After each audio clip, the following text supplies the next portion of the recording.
মহান রব্বুল আলামিনের দরবারে অসংখ্য অগণিত শুকরিয়া। রব্বে কারীম আমাদেরকে পবিত্র জুমার দিন জুমার নামাজ আদায় করবার জন্যে, তার ঘর মসজিদে আসবার বসবার তৌফিক দান করেছেন। শুকরিয়া আদায় করি আলহামদুলিল্লাহ। সম্মানিত উপস্থিতি, হজের মাস চলছে, হজ সংক্রান্ত বিষয়ে আলোচনা চলছিল। আজকে আমরা জানব হজের ইতিহাস কি। পৃথিবীর সূচনা লগ্ন থেকে আমার আপনার পর্যন্ত হজের যে বিধানটি, সেটা কিভাবে আসলো আল্লাহ তাবারক ওয়া তাআলা তার পবিত্র কালামে, তার পবিত্র কালামুল্লাহ শরীফে এই কথাগুলো বলছেন যে বাইতুল্লাহ শরীফকে কেন্দ্র করে আমাদের হজ এর কার্যক্রম বা হজের বিধান পরিচালিত হয়ে থাকে। এই সংক্রান্ত বিষয়ে আল্লাহ তাবারক ওয়া তাআলা পবিত্র কোরআন মাজিদে কিছু বিষয় উল্লেখ করেছেন। আমরা জানব ইনশাআল্লাহ। প্রথম কথা হচ্ছে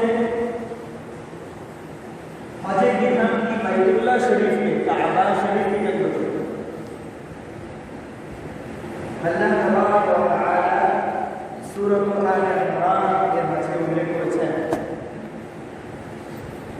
যারা বাইতুল্লাহ শরীফ পর্যন্ত সফর করবার মতো সামর্থ্য রাখে, তাদের জন্য হজের বিধান পালন করা ফরজ। ওয়ালিল্লাহি আলা নাসি হিজ্জুল বাইতি মান ইসতাতাআ ইলাইহি সাবিলা। যারা কাবা শরীফ পর্যন্ত, বাইতুল্লাহ শরীফ পর্যন্ত সফর করবার মতো সামর্থ্য রাখে, শক্তি রাখে, তাদের উপর হজের বিধান জিয়ারত বাইতুল্লাহ, বাইতুল্লাহ জিয়ারত করা ফরজ। এর আগের আয়াতে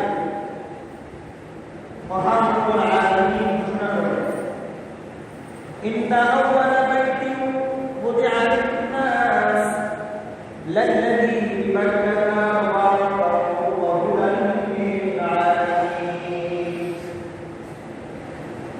যে নিশ্চয়ই প্রথম যে গৃহটি পৃথিবীতে নির্মাণ করা হয়েছে সেটা হচ্ছে বাইতুল্লাহ।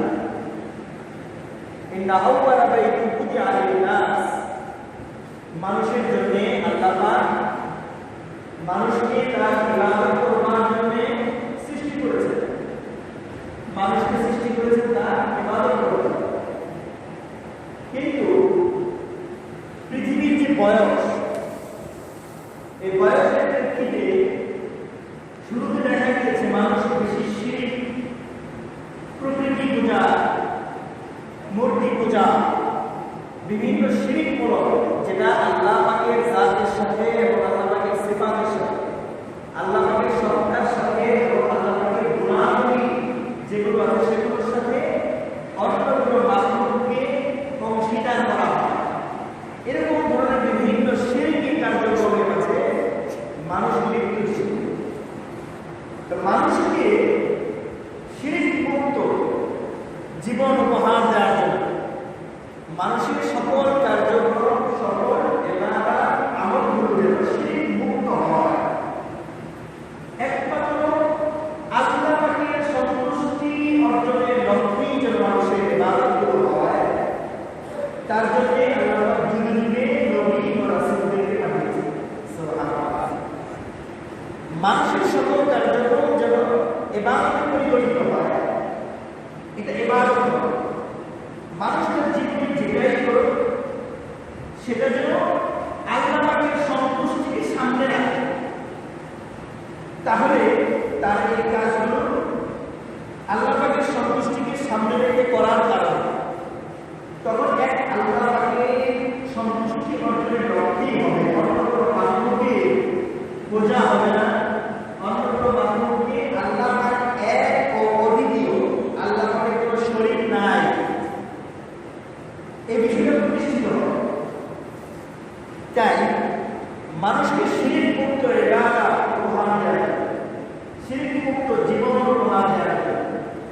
যে নবী ও রাসূলদেরকে আল্লাহ পাক যুগে যুগে পাঠিয়েছেন তার মধ্যে অন্যতম একজন নবী আমাদের মুসলিম জাতির পিতা ইব্রাহিম আলাইহিস সালাতু ওয়াস সালাম।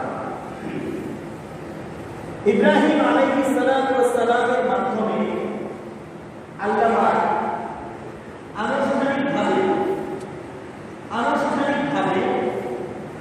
এই কাবা শরীফের জিয়ারত করার জন্য, এই হজের বিধান পালন করার জন্য মানুষের মাঝে ঘোষণা দিয়েছেন।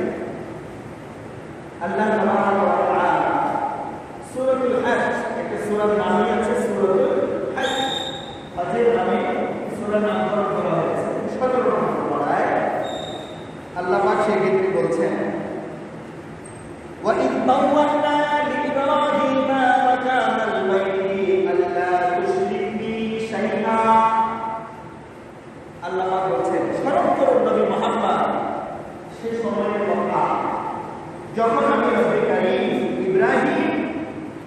নবী ইব্রাহিম আলাইহিস সালাতু ওয়াস সালামের জন্য কাবা শরীফটা কোথায় নির্মাণ করতে হবে, বাইতুল্লাহ শরীফটা কোথায় নির্মাণ করা হবে, ওই জায়গাটা আমি স্থির করে দিলাম।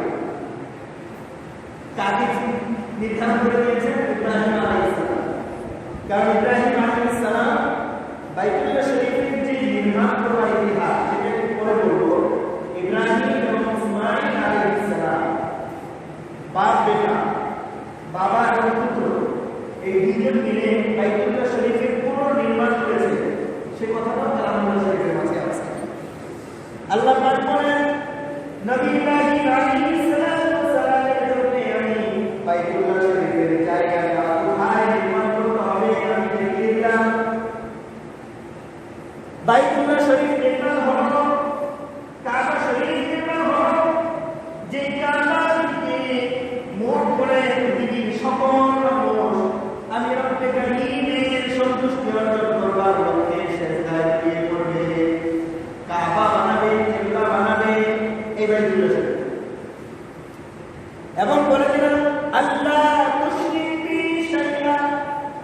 এই বাইতুল্লাহ শরীফকে কেন্দ্র করে বাইতুল্লাহ শরীফকে সামনে রেখে মানুষ যে ইবাদত করবে, মানুষ যে আল্লাহকে সন্তুষ্টি অর্জনের লক্ষ্যে উপাসনা করবে, সেই উপাসনার মাঝে যেন শিরক না থাকে।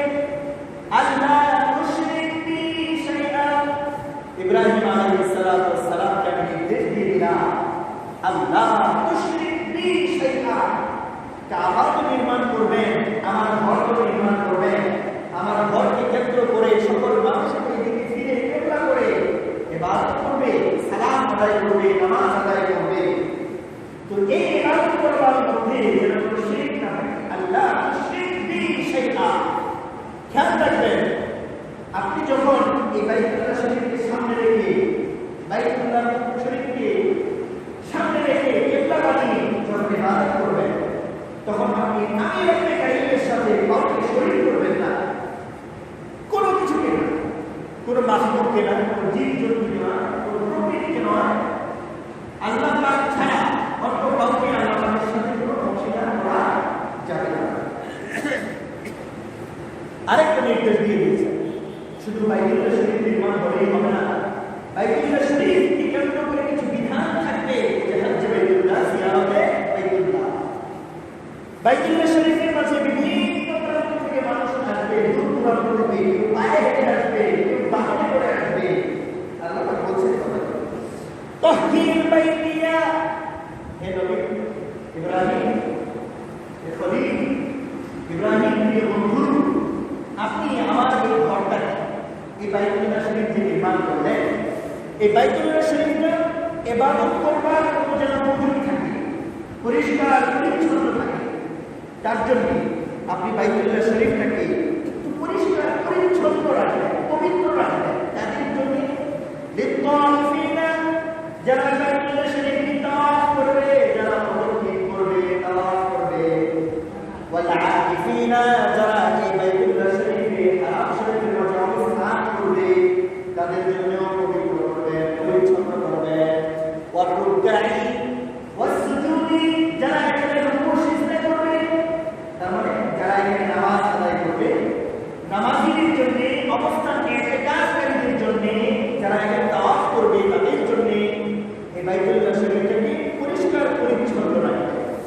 যেন ইবাদতকারীরা, তাওয়াফকারীরা, ইতিকাফকারীরা এখানে এসে পরিবেশটা সুন্দর পায়, পরিচ্ছন্ন পায়, ক্লিন পায়। এরপর সরাসরি কিছু নির্দেশনা দিয়েছেন আল্লাহ। ইব্রাহিম আলাইহিস সালামকে বাইতুল শরীফ নির্মাণ করার জায়গা দেখিয়ে দিয়ে বাইতুল্লাহ নির্মাণ করার নির্দেশ দিলেন। এরপর শিরক মুক্ত ইবাদত নিশ্চিত করবার পরামর্শ দিলেন। এরপর বাইতুল্লাহ শরীফকে পরিষ্কার পরিচ্ছন্ন রাখবার পরামর্শ দিলেন। এরপর আল্লাহ বলছেন, ওয়ালাদিন ফিন নাসি বিল হজ্জ, হে নবী ইব্রাহিম, আপনি মানুষের মাঝে বাইতুল্লাহ শরীফের হজ করবার, জিয়ারত করবার ঘোষণা প্রদান করুন, সাধারণ ঘোষণা দিয়ে দেন, মানুষ যেন বাইতুল্লাহ শরীফের জিয়ারত করবার জন্য আসে। নির্দেশ, এই অ্যানাউন্স আপনি আজাদ থেকে আসতে ঘোষণা করে দেন। ফিটনাস মানুষের মাঝে বিল হজ্জ, কিসের ঘোষণা? হজ্জ বাইতুল্লাহ, বাইতুল্লাহ শরীফের জিয়ারত করবার ঘোষণা আপনি দিয়ে দেন।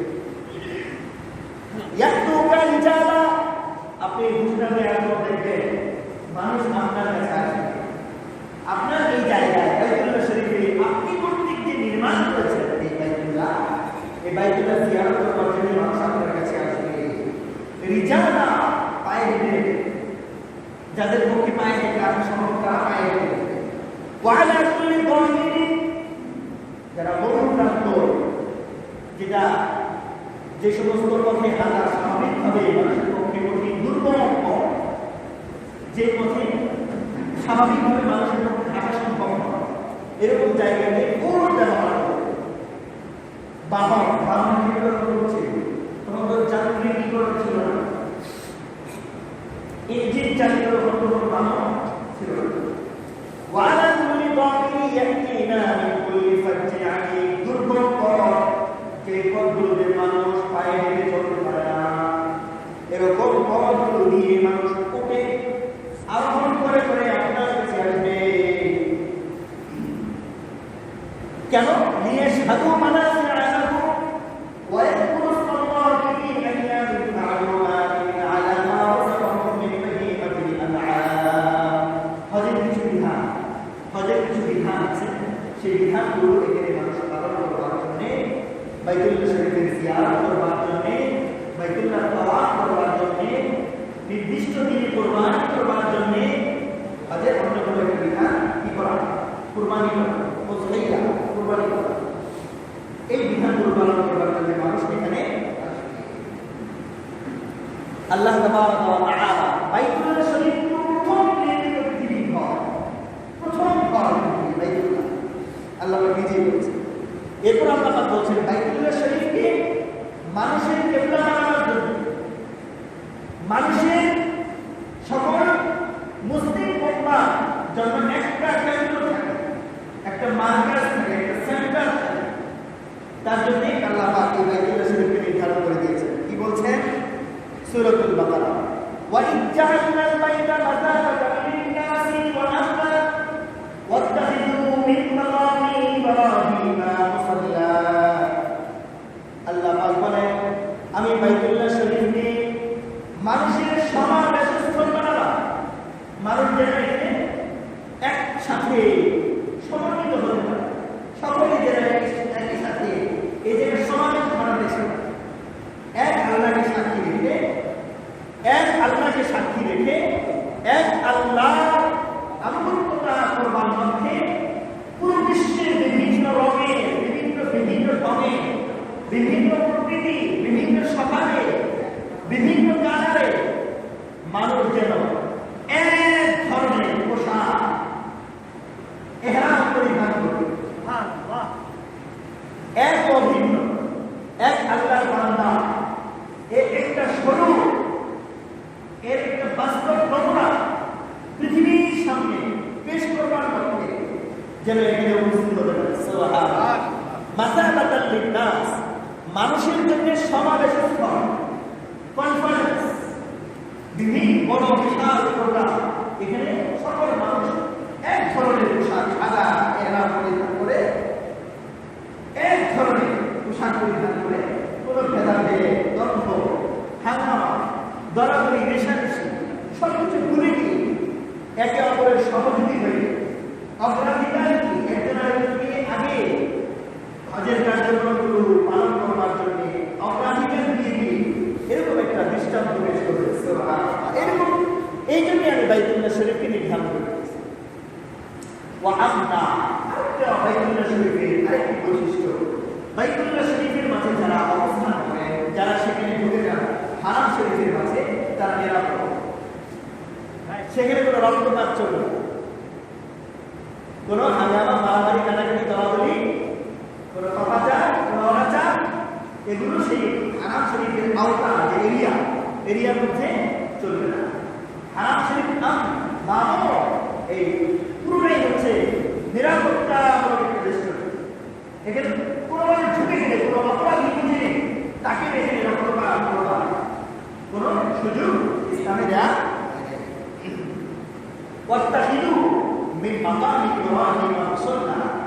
এবং মুসলিম উম্মাহকে নির্দেশ দিয়ে দিচ্ছেন আল্লাহ তাআলা এই মাকাম ইব্রাহিম, যে মাকাম ইব্রাহিম যেখানে দাঁড়িয়ে ইব্রাহিম আলাইহিস সালাম বাইতুল্লাহ শরীফের নির্মাণ করেছিলেন, এই মাকাম ইব্রাহিমকে নামাজের জায়গা হিসেবে গ্রহণ করে সেখানে গিয়ে সবাই নামাজ পড়ে।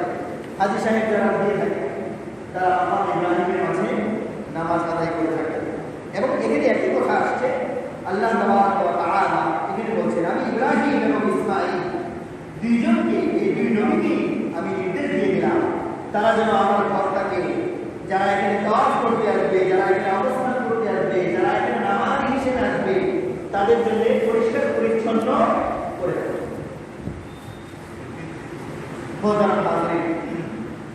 ইব্রাহিম এবং ইসমাঈল আলাইহিস সালাম বাইতুল্লাহ শরীফের ভিত্তি স্থাপন করেছিলেন। আল্লাহ পাক বলেন وَإِذْ يَرْفَعُ إِبْرَاهِيمُ الْقَوَاعِدَ مِنَ الْبَيْتِ وَإِسْمَاعِيلُ رَبَّنَا تَقَبَّلْ مِنَّا إِنَّكَ أَنْتَ السَّمِيعُ الْعَلِيمُ। হে নবী মুহাম্মদ, আপনি স্মরণ করুন সে সময়ের কথা যখন ইব্রাহিম এবং ইসমাঈল নবী বাইতুল্লাহ শরীফের ভিত্তি স্থাপন করেন। ভিত্তি স্থাপন করে আল্লাহ পাকে তারা কাকুতি বিনতি করে দোয়া করেন, রব্বানা তাকাব্বাল মিন্না ইন্নাকা আনতাস সামিউল আলিম। ও আমাদের রব পরওয়ারদিগার, পালনকর্তা, আমরা বাবা পুত্র পিতা পুত্র দুজনে মিলে আপনার এই বাইতুল্লাহ, আপনার ঘরকে আমরা নির্মাণ করলাম, পুনর্নির্মাণ করলাম। আপনি আমাদের পক্ষ থেকে এই কাজটাকে কবুল আর মঞ্জুর করে নেন। তাকাব্বাল মিন্না, আমাদের কাছ থেকে এই ছোট্ট যে আমরা চেষ্টা করলাম বাইতুল্লাহ পুনর্নির্মাণ করবার চেষ্টা করলাম, এই বাইতুল্লাহ শরীফের নির্মাণ করবার আমাদের পক্ষ থেকে যে চেষ্টা ব্যয় হয়েছে, শক্তি ব্যয় হয়েছে, আপনি এটা আমাদের কল্যাণের জন্য আপনি কবুল আর মঞ্জুর করেন। সুবহানাল্লাহ।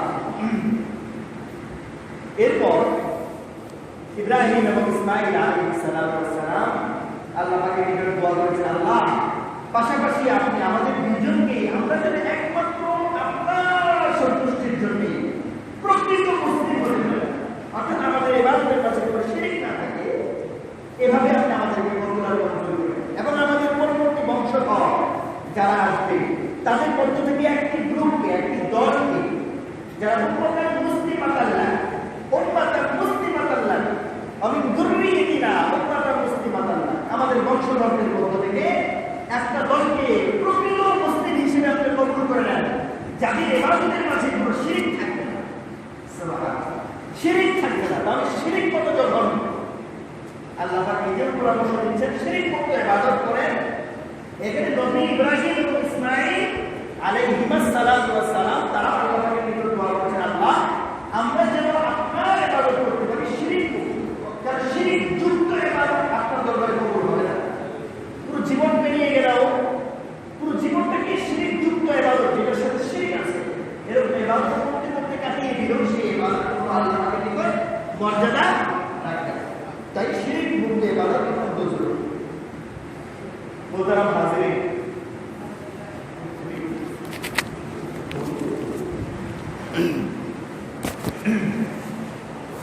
কাবা শরীফের নির্মাণ এর ধারাবাহিকতা সর্বপ্রথম আল্লাহ পাক নিজেই তার কালামুল্লাহ শরীফের কথা বলেছেন, বাইতুল্লাহ শরীফ পৃথিবীর সর্বপ্রথম বৃহৎ একটা ঘর যেটাকে নির্মাণ করা হয়েছে। প্রথম আল্লাহ তাবারক ওয়া তাআলার নির্দেশ ক্রমে ফেরেশতারা কাবা শরীফের নির্মাণ করেছিলেন। ফেরেশতারা নির্মাণ করেছিলেন প্রথম কাবা শরীফ। এরপর আদম নবীনা আলাইহিস সালাতু ওয়াস সালাম ফেরেশতাদের পর আবার পুনর্নির্মাণ করেছিলেন আল্লাহ পাকের নির্দেশ ক্রমে। কে? প্রথম আমাদের আদি পিতা বাবা আদম আলাইহিস সালাতু ওয়াস সালাম। এরপর তৃতীয় ধাপে এটা পুনর্নির্মাণ করেছিলেন ইব্রাহিম এবং ইসমাঈল আলাইহিস সালাতু ওয়াস সালাম। মাঝখানে একটা প্রশ্ন আসে, এর আগের আয়াতে বললেন যে আল্লাহ পাক ইব্রাহিম আলাইহিস সালাতু ওয়াস সালামকে কাবা ঘর নির্মাণ করবার জায়গাটা দেখিয়ে দিলেন। আগে তো ফেরেশতারা নির্মাণ করেছিলেন, এরপরে আদম আলাইহিস সালাতু ওয়াস সালাম নির্মাণ করেছিলেন, তো সেই জায়গাটা নির্ধারিত ছিলই। হ্যাঁ, মাঝখানে দীর্ঘ সময় পেরিয়ে গেছে, সেই জায়গাটা একরকম হারিয়ে গিয়েছিল, যেটা পৃথিবীর মানুষ আর জানত না। তখন আল্লাহ তাবারক ওয়া তাআলা ওহীর মাধ্যমে ইব্রাহিম আলাইহিস সালাতু ওয়াস সালামকে সেই জায়গাটা আবার চিহ্নিত করে দিলেন, পুনর্নির্মাণ করবেন। এই প্রশ্নের উত্তর হলো ইব্রাহিম এবং ইসমাঈল আলাইহিস সালাতু ওয়াস সালাম নির্মাণ করবার পর চতুর্থ ধাপে কাবা শরীফের আবার পুনর্নির্মাণ হয়েছিল। আমার এখানে একটি গোত্র ছিল, আমার এখানে গোত্র।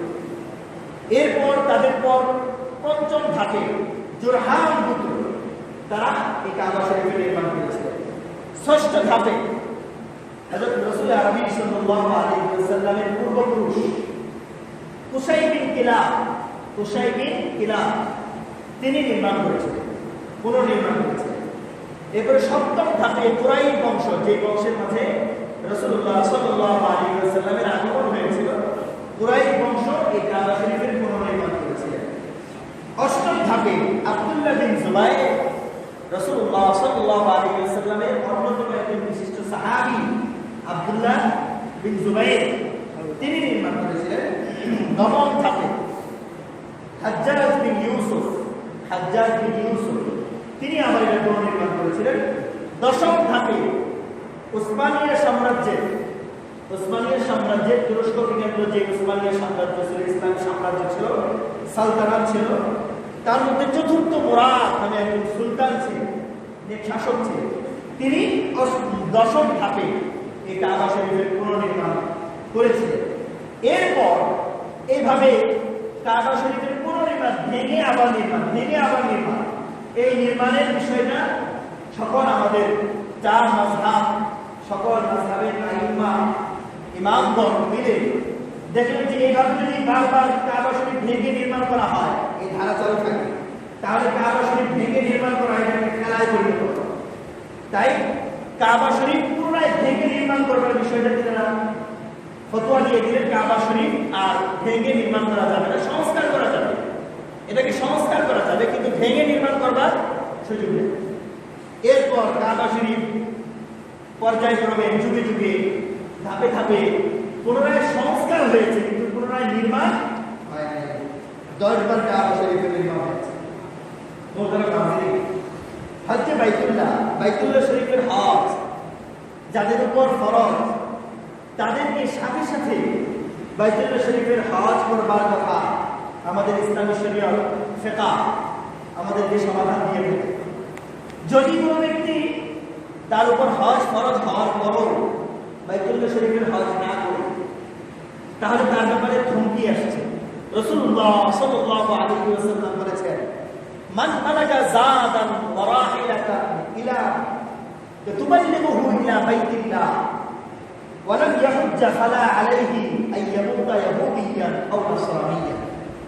রাসূলুল্লাহ সাল্লাল্লাহু আলাইহি ওয়াসাল্লাম বলেছেন, যে ব্যক্তি বাইতুল্লাহ শরীফ পর্যন্ত পৌঁছবার মতো সেখানে গিয়ে অবস্থান করে সেখানে যে খরচ ব্যয়ভার বহন করা, রাস্তার খরচ বহন করা, এই সামর্থ্য যে ব্যক্তি রাখে, এরপরও অলসতা করে বিভিন্ন অজুহাতে হজটা করলেন না, হ্যাঁ, তাহলে তার ব্যাপারে রাসূলুল্লাহ সাল্লাল্লাহু আলাইহি ওয়াসাল্লাম বলেছেন, সে ইহুদি অবস্থায় মারা যাক বা খ্রিস্টান অবস্থায় মারা যাক, সেটার দায়ভার ইসলাম নেবে না।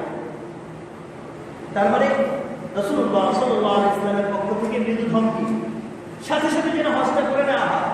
আর বলেছিলাম গত জুমায় যে হজের বিধান পালন করবার জন্য যারা হাজী সাহেব আছেন এখানে, যারা আমরা গিয়েছি, শক্তির প্রয়োজন। শারীরিক শক্তি যদি আপনার না থাকে তাহলে হজের বিধানগুলো পালন করা কঠিন, ব্যাপক লোকের সমাগম হয়। তাই কাল বিলম্ব না করে, অলসতা অজুহাত দাঁড় না করিয়ে আমরা হজের বিধান পালন করি। আমার বাবা হজ করে নাই, সমস্যা নেই, আপনার হজের বিধান আপনার উপর, আপনি আপনার হজের বিধান পালন করেন। আপনার ঘরে প্রাপ্তবয়স্ক ছেলে মেয়ে আছে, তাদের বিবাহ না দিয়ে হজে যাওয়া যাবে না, সমাজে একটা ভুল কথা আছে না। আপনার ছেলে মেয়েকে বিবাহ দেয় সেটা আরেক বিধান, আপনার আমার উপর যে হজের বিধান আসছে এটা আরেক বিধান। নামাজ আদায় করা, রমজানের রোজা পালন করা, যাকাত আদায় করা, এগুলো ফরজ বিধান। হজ পালন করা এটাও আরেকটা ফরজ বিধান। তাই আমার ছেলের মেয়ে প্রাপ্তবয়স্ক হওয়া সত্ত্বেও যদি তাদের বিবাহ দিতে না পারি, তাহলে কি আমি নামাজ রোজা করি না, নাকি রেখে দিই? নামাজ রোজা আমাদের স্বাভাবিকভাবে চলতে থাকে। হজের বিধানটা একই অবস্থা, সম্ভব হলে দিয়ে যাওয়া, সম্ভব না হলে হজের বিধান আগে পালন করে আসি, পরে আমার ছেলে মেয়ে বা সাংসারিক কোনো জরুরি কোনো কাজ থাকলে সেটা পরে আমি আল্লাহ পাক আমাদের তৌফিক দান করেন। গুরুত্বপূর্ণ আরেকটি বিষয়, যাদের পক্ষে হজের বিধান পালন করা সম্ভব, যাদের উপর ফরজ হয়েছে, এটা আল্লাহ পাকের পক্ষ থেকে অনেক গুরুত্বপূর্ণ একটা নিয়ামত আপনার আমার জন্য, যে তিনি তার ঘরটা জিয়ারত করবার মতো একটা টিকিট, একটা দাওয়াতনামা, ইনভাইটেশন আপনাকে দিয়েছে আল্লাহ। পৃথিবীর সব মানুষকে কিন্তু এই হজের বিধান পালন করা সবার জন্য কিন্তু ফরজ নয়। নির্দিষ্ট কিছু লোক যারা অর্থনৈতিকভাবে সচ্ছল, এই রাস্তার ব্যয়ভার বহন করবার মতো সামর্থ্য যিনি রাখেন, তো যারা রাখেন তাদের উপর আল্লাহ পাকের পক্ষ থেকে অন্যতম একটা নিয়ামত, আল্লাহ পাক তাকে সম্পদ দিয়ে তার ঘর পর্যন্ত যাওয়ার সুযোগ করে দিয়েছে। সুবহানাল্লাহ। তাই আল্লাহ পাক আপনাকে দাওয়াত দিয়েছেন, আপনাকে ইনভাইট করেছেন। আল্লাহ পাক আপনাকে বলছেন, আমার বান্দা তুমি আসো, আমার ঘরটা দেখে যাও, তুমি আমার প্রেম ভালোবাসা, আমার প্রতি তোমার ভক্তি আছে, শ্রদ্ধা আছে, এটা প্রকাশ করো। বাইতুল্লাহ শরীফকে দেখি, লাব্বাইক আল্লাহুম্মা লাব্বাইক লাব্বাইক লা শারীকা লাক লাব্বাইক ইন্নাল হামদা ওয়ান নি'মাতা লাকা ওয়াল মুলক লা শারীকা লাক।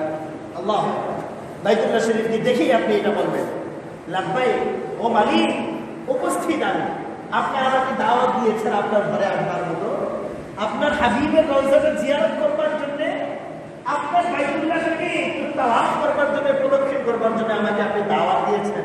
দেখেন মালিক, আমি আসছি, আপনার ঘরকে দেখিয়ে বলছি লাব্বাইক, হাজির হো ভাই, হাজির হো, আমি উপস্থিত হয়ে গেছি মালিক।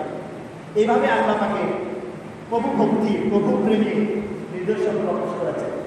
তাই কাল বিলম্ব না করে এটাকে নিয়ামত মনে করে, গরিবত মনে করে, হতে পারে কালই আপনার কাছ থেকে এই নিয়ামত ছিনিয়ে নেওয়া বলা যায়। তাই আপনার আমার উপর একবার যদি হজের বিধান খরচ হয়ে যায়, সেটা যদি আমি কাল বিলম্ব করে, এখানে খামখেয়ালি করে, অজুহাত দাঁড় করিয়ে না করি, এই বিধানটা পালন না করি, তাহলে এটার গুনাহ আমার স্কন্ধে রয়ে যায়। তাই খানায়ে কাবা পৌঁছো তালবিয়া कहते हुए, কবি বলছেন, খানায়ে কাবা পৌঁছো তালবিয়া कहते हुए इस्तिलाम हजर अस्वाद से मुशर्रफ कर मुझे। কবি বলেন, আল্লাহ কাবা শরীফ পর্যন্ত পৌঁছবো, তালবিয়া পাঠ করতে করতে, লব্বাইক আল্লাহুম্মা লব্বাইক লব্বাইক লা শারীকা লাক লব্বাইক, এই তালবিয়া পাঠ করতে করতে যদি আমি কাবা শরীফ পর্যন্ত পৌঁছতে পারি, সেই শক্তি ও সামর্থ্য আপনি আমাকে দিয়ে দেন। ইসলামে হজরে আসওয়াদ সে মুশাররফ কর মুঝে, মানে যে হজরে আসওয়াদ আপনার প্রিয় হাবিব স্থাপন করে দিয়েছিলেন, সে হজরে আসওয়াদটা চুম্বন করার মাধ্যমে আপনি আগে ধন্য করেন। সুবহানাল্লাহ। তাই লেট নয়, বিলম্ব নয়, যাদের উপর হজের বিধান চলে আসছে, আপনার আমার সামর্থ্য আছে, আমরা চলুন এখন থেকে সিদ্ধান্ত নিয়ে নিই, সামনে সামনে যখনই সুযোগ আসবে আমি হজের বিধানটা পালন করব। आए खुदा सैराब कर दे आब ज़मज़म से मुझे, आए खुदा सैराब कर दे आब ज़मज़म से मुझे, हाथ उठाओ दर पे तेरे जब पिलाए तो मुझे। तेरी दुआ कर अल्लाह জমজমের পানি পান করার মাধ্যমে আপনি আমাকে পরিতৃপ্ত করে দেন। জমজমের পানি পান করার মাধ্যমে আপনি আমাকে তৃষ্ণা মিটিয়ে দেন। সুবহানাল্লাহ। আর আপনার দরবারে গিয়ে আপনার বাইতুল্লাহ কাছে গিয়ে গিলাফটা ধরে আমি যেন আপনার কাছে হাত দুটো উত্তোলন করে নিজের মনের সকল বৈধ চাহিদাগুলো আপনার কাছ থেকে চেয়ে চেয়ে আমি যেন আদায় করে নিতে পারি, সেই সুযোগ দিয়ে দেন।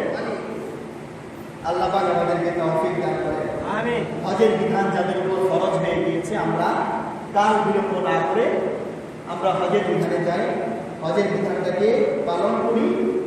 আল্লাহ পাক আমাকে আপনাকে যে দাওয়াত দিয়েছেন মানুষের মাঝে বেছে বেছে, এইটা গুরুত্ব দিই। এই দাওয়াত নামাটাকে একটু গুরুত্ব দিই যে আল্লাহ আমাকে আপনি দাওয়াত দিয়েছেন, আমি এই দাওয়াতে সাড়া দিলাম। সাধারণ কোনো সমাজের গণ্যমান্য ব্যক্তি আপনাকে আমাকে দাওয়াত দিবে, সেখানে যাওয়ার জন্য কত পরিষ্কার পরিচ্ছন্ন কত প্রিপারেশন আমরা নিই, তাই না? আর মালিক আপনাকে আমাকে দাওয়াত দিয়েছে, যাদের কাছে দাওয়াত নামা পৌঁছে যায়, তার মানে বাইতুল্লাহ শরীফ পর্যন্ত যাওয়ার ব্যয়ভার বহন করবার মতো সামর্থ্য যাদের এসে যায়, সাথে সাথে আমরা সারা দিতে পারি ইনশাআল্লাহ। ইনশাআল্লাহ ইনশাআল্লাহ আল্লাহ পাক আমাকে আপনাকে তৌফিক দান করেন।